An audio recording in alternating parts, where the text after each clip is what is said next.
Les racontards invraisemblables de Pierre Belleflac.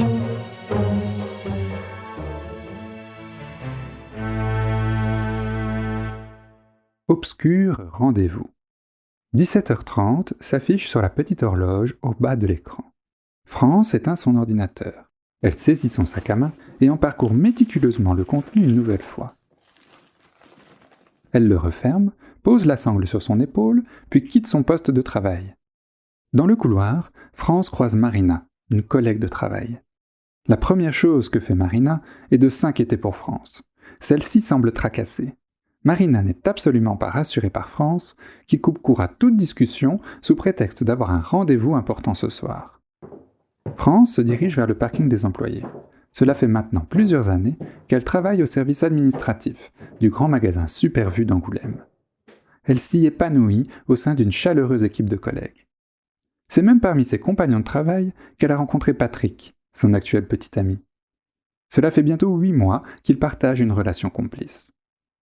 Patrick, au contraire de Christian, l'ex-soupirant de France, est particulièrement bien accepté au sein de sa belle famille. Et ce n'est pas si simple d'être approuvé par la fratrie, d'origine sicilienne, dont France, la petite dernière, représente l'unique fille. Ses 5 grands frères, tous très protecteurs, sont restés très proches de leur sœur. Ils la voient encore comme la petite fille sur laquelle ils doivent veiller. Mais du haut de ses 30 ans, France compte bien ne plus se laisser malmener par qui que ce soit. C'est ce récent changement d'attitude et une prise de confiance en soi qui lui ont d'ailleurs permis de mettre un terme à son ancienne relation, parfois chaotique, face aux violences de Christian. France s'installe au volant de sa Fiat Uno. Elle dépose son sac à main sur le siège passager et reste un instant immobilisée. Songeuse, elle est perdue dans ses pensées. La clé tourne le contact et France s'engage sur la rue principale. Comme toujours, la circulation est fluide sur cette route. Route que chaque soir elle emprunte après le travail, afin de passer saluer sa mère avant de rejoindre son propre domicile, situé à Bois-la-Villette. Cependant, ce jeudi soir n'est pas ordinaire. Quelque chose bouleverse les habitudes de France. Et au lieu de faire un crochet chez sa mère, France se rend directement à Bois-la-Villette. Ce n'est toutefois pas son domicile qu'elle rejoint, mais la brigade de gendarmerie. Il est bientôt 19h lorsque France se tient devant le comptoir d'accueil. Elle demande à parler au capitaine Durand, avec lequel elle a normalement rendez-vous en fin de cette semaine. En effet, pour France, ce jeudi 3 décembre n'est pas une première confrontation à la gendarmerie.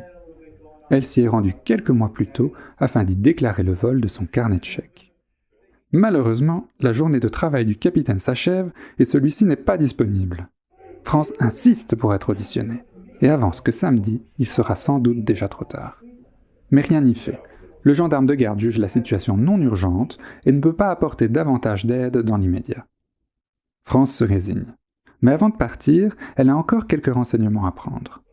Elle souhaite démarrer une surveillance de sa ligne téléphonique. Est-il envisageable pour elle d'établir une procédure d'écoute sur base volontaire ? France quitte la gendarmerie et regagne son domicile. Cela fait une trentaine de minutes que la Fiat Uno est stationnée devant la maison. Néanmoins, France s'installe à nouveau derrière le volant. En regagnant sa voiture, elle salue rapidement son voisin. Le moteur démarre et l'auto s'engage sur la chaussée en direction de la vallée. Il est presque 22h lorsque France, assise au volant de sa Fiat, reste stationnée sur un petit parking. Elle se retrouve isolée dans l'obscurité, en bordure d'un sentier de randonnée. À travers les arbres, dénudés en cette période hivernale, les phares d'une voiture signent devant elle et dessinent le tracé de la route des Roches Grises sur le flanc de la vallée. Au fur et à mesure que la voiture s'approche, la lumière de ses feux se fait de plus en plus intense. France, qui scrute attentivement la route, se trouve éblouie et n'arrive plus à rien distinguer. Elle détourne d'abord les yeux, puis baisse soudainement la tête, comme pour échapper au regard du conducteur qui la dépasse. Il est 23h, lorsqu'un automobiliste distingue des flammes, au loin dans la vallée des Roches Grises. Vers 4h du matin, une patrouille de police effectue sa ronde routinière. Leur véhicule s'arrête sur un petit parking isolé le long de la route des Roches Grises. Une Fiat Uno attire l'attention des agents en service. Lorsqu'ils s'en approchent, le conducteur leur semble encore assis derrière le volant. Dans la pénombre, la voiture, noircie, est encore fumante de la chaleur des flammes qui l'ont dévorée.